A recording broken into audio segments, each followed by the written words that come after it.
And so in previous chapters, we've been talking about the way underlying convictions control the way you interpret the eyeball facts you see in your life. Those brute facts that we like, oh, just give me the facts, just the facts, ma'am.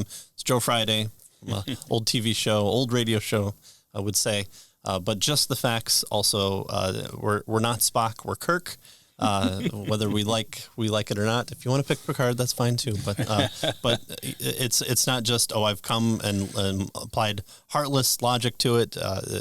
There are preconceptions that we have when facing any fact. And so when you put a fact out there, the way in which a person is going to respond to it depends upon his underlying assumptions. The most important thing you can do, therefore, is defending the faith as a Christian is to learn to reason as a Christian should reason. So does the Bible talk about that? Absolutely it does. Absolutely it does. Yeah.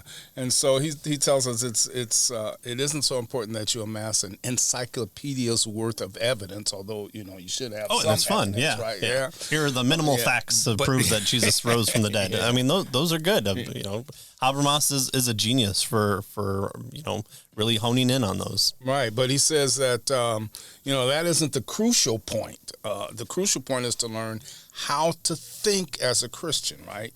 You don't have to master all the high-level details of what everybody out there believes because from his perspective and using his methodology here, you can talk to just about anybody if you know the right questions to ask and you know what to push on regarding their operational assumptions. So if you want to develop a Christian worldview that allows you to defend the faith in this way, he's going to give us some pointers. And at the beginning of this particular chapter, he gives that old illustration about the guy who believed he was dead. So right? Good. So good. Yeah. And he's going to use that to help kind of make his argument as a basic illustration to what's going on with regard to facts and assumptions, right? So here's this guy who thought he was dead.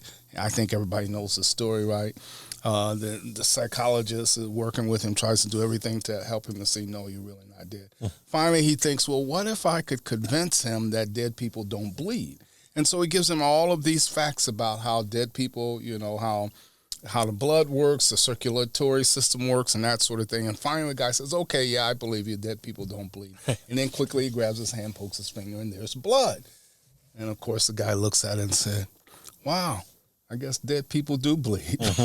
Right? And so there is this controlling assumption, even though he had all the facts, right? And so that's the kind of the point that he's trying to make here with regard to assumptions, presuppositions, and facts. How you view the facts oftentimes depends on your assumptions, presuppositions, and that sort of thing, right?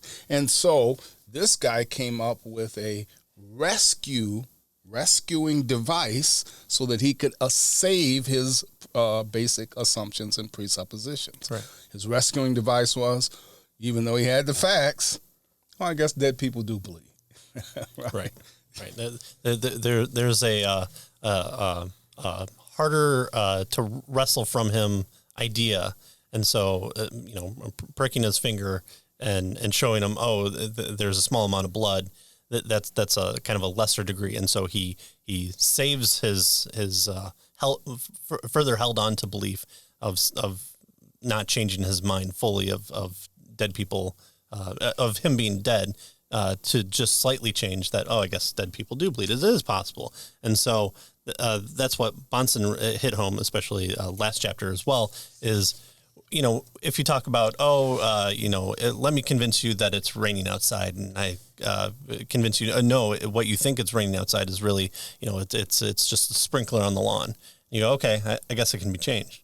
Well, that's way different than let me ask you about whether it's okay to eat children and what if it's moral to cheat on your wife. I mean, those are way more centrally held in you, and so changing your mind on eating bugs or babies or cheating on wife might take more out of it to wrestle that away from you. And so that's how this process of reasoning and looking at things through a biblical lens too gets us to where we want to go. Right, and he says there's basically different levels of belief. Right. And so the basic beliefs we kind of hold on to. There are, beliefs around the the boundary, as it were, and those we can change or modify.